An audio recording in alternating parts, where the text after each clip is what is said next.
Welcome, NASCAR fans. This is the most electrifying man in DFS today. That's right, WWF Hasbro Man here. And today, we're going to be talking about four of my DraftKings picks for the upcoming O'Reilly Auto Parts 253. That is this Sunday's NASCAR Cup race, February 21st. The race is going to be 3 o'clock, broadcasted live on Fox.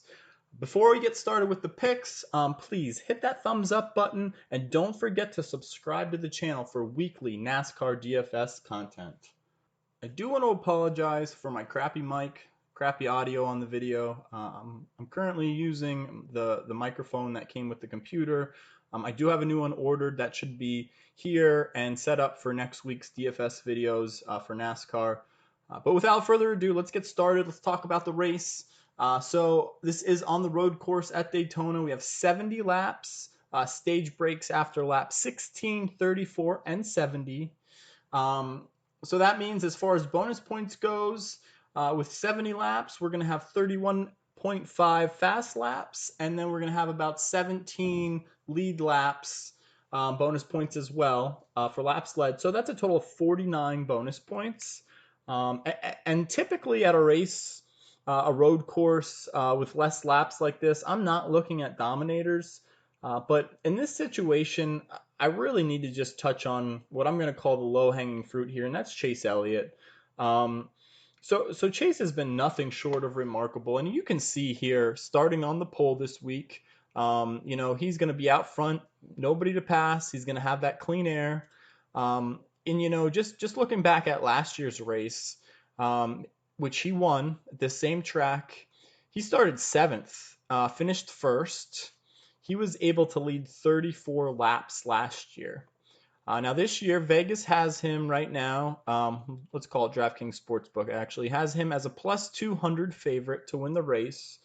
So you got to keep in mind that's plus 200 up against a field of 39 other drivers. I think those are pretty good odds for one driver to win the race. So we're just gonna touch on Chase here. Again, last year he led 34 laps. So let's say this year, out front, getting that clean air, he can lead 40 laps. He's gonna get all the lead lap points, and he's probably gonna get all the fast lap points for those first 40 as well. Getting the clean air, it'll be like a qualifying lap for him almost every lap. So if he was to lead those 40 laps, that's going to get him 28 bonus points right there. If Chase can go on to win the race, that'll get him another 45 for a total of about 73 points. And at 10,700, that gets him to almost 7x value. And for that, I think Chase Elliott is one of the best plays out there. He's definitely in consideration. I personally am going to say that he's not going to be one of my four here because I do think he's the low-hanging fruit. I'm going to go over four other drivers today, but I think Chase is definitely a great play no matter where you want to play him this weekend. All right, so my first pick is going to be none other than AJ Allmendinger. Now, AJ Allmendinger starting 34th. If you click over here and we see DraftKings right now has him listed as the sixth best odds rather to win the race. Starting 34th. His biggest question mark for me is going to be the equipment he's in. College racing is new to the Cup Series level that they were in Xfinity last year. They're kind of branching out and trying to continue to develop their program. AJ in a calling car in Xfinity last year, he had two road course races in which he started, finishing second at Road of America and fourth at the Daytona road course, which is what this race is. I think AJ can easily hit top 10. A 10th place finish for AJ would get him 34 points. Starting all the way in the back then, that 10th place finish is also going to get him 24 place differential points as well.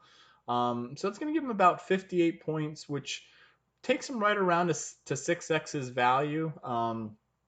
with some strategies, and just his ability, I would not be surprised to kind of see him crack the top five, um, and even get to 7x value. And again, I think the car and how the car holds up will be the biggest question mark. But I am going to lock AJ Allmendinger in as my first pick. All right, and our next driver we're going to talk about is going to be a value play. And there's a lot of great payups this week. But to fit them in, we're going to need some value drivers, and Dillon is going to be my value driver, starting all the way back 38th position this week. He's not in a Gibbs car either, so he's in slightly less equipment than he actually raced with last year. He had decent finishes though. Last year, he finished 20th, 23rd at the Roval, 2019, 15th at the Roval, 30th at Watkins Glen. Those together, there's about 23rd average position. And let's say he gets you about a 25th position. He's going to get 17 points for 25th. He's going to get you 13 place differential points. So you're looking at about 30 points. Almost 5.5x return on that. And that's pretty good value play, considering him finishing 25th. So for that, I'm gonna lock Dillon in as my second driver. All right, and our third pick, he's a little bit of a value guy. He's going to help boost your remaining salary. It's going to be Ryan Newman. I don't think a lot of people are going to be on Ryan Newman this week. So you could almost also look at him as a leverage play as well in GPPs.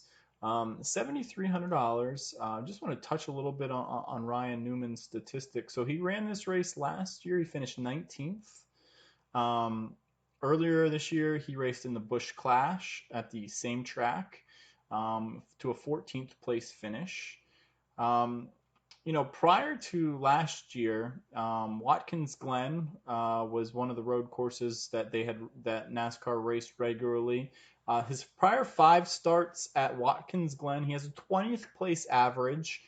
And then his prior 5 starts at the Sonoma road course, he has a 13th place average. So he's really middle in the pack, that 10 to 20 range. Ryan Newman, he's a veteran. He's been around a long time.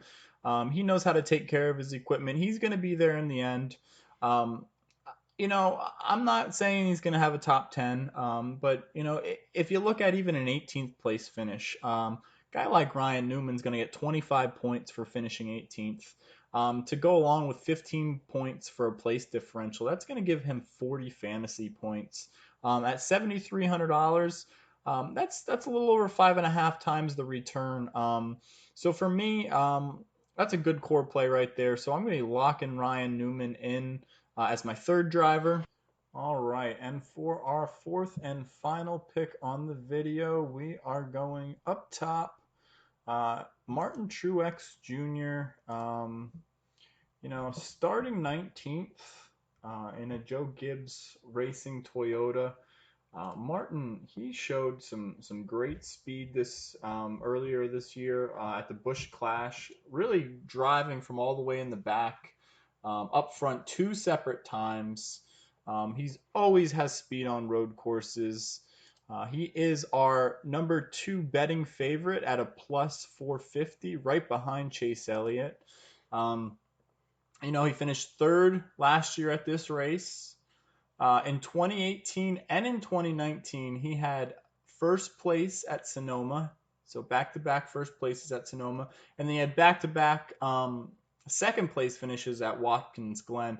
Just shows his ability on the road courses. Really, if you're not looking at Chase Elliott as the cream of the crop, it's definitely Martin Truex Jr. number 2. Saying Martin finishes in the 3rd position and in that top 3, get him about 41 points, 16-point place differential for 57 total points. He has a much safer floor than Chase starting up front. I think it's going to be pretty hard to fit both Martin and Chase into your lineups. But, I think Martin is definitely, if you don't think Chase is going to be out front and leading and dominating, then I think Martin's the guy that you need to go to. Um, so that's going to be it. That's going to be the fourth pick right there. Thank you all for watching the video. Please give it a thumbs up. If you liked what you saw, please subscribe to the channel for more DFS content. If you smell what the Hasbro man is cooking.